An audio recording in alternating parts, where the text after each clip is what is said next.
I tell you what, it was on the line for maybe 5 minutes tonight. There was probably a full Camp Randall tonight, nearly 70,000 fans. It's homecoming weekend. There were so many people excited for this game. It seemed like everybody knew there was a football game except the Wisconsin Badgers. In the first quarter, things got out of hand quickly. Wisconsin turned the ball over 3 times in the first half, 2 interceptions and a fumble, which was almost like an interception, a backwards pass, and just a brutal start, and Iowa capitalized on all of those. More than that, Coach Fickle talked about the penalties that they had early in the game. That put them behind the 8-ball. Wisconsin only mustering 127 rushing yards tonight. Coach Fickle was talking about how he wanted to match Iowa's physicality. That's what they're known for, being strong at the line of scrimmage, and you could tell early on that was just not going to be the case today. It was not. Wisconsin trailed 23-0 at the half and ended up losing 37-0. Let's hear from Coach Fickle.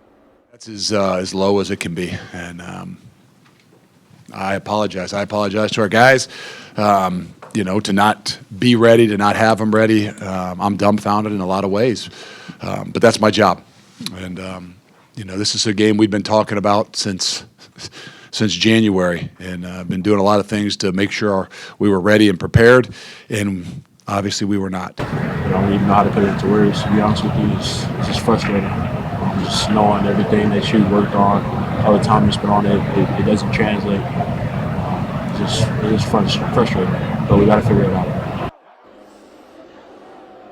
So Iowa comes away with the Heartland Trophy for the 4th consecutive year, Jake. And like you said, Wisconsin wasn't even close in this game. The word rock bottom has been thrown around a lot with this program recently. This feels like a new low. This might have been the worst Heartland game since 1968 when Iowa won 41-0. You mentioned rock bottom, Karl. It's really hard to imagine that this is rock bottom because the schedule gets so much tougher than what it was today. I know Iowa's a great football team, but so is Ohio State. That's who we play next week. They're ranked number 1 in the country. Then we have to go to Oregon. They're a top 10 team in the country. We play Indiana today. They just beat a top 10 team in the country. Of course, we also will host Illinois this year. That's 4 ranked teams. So we're talking about rock bottom. We might not actually be there.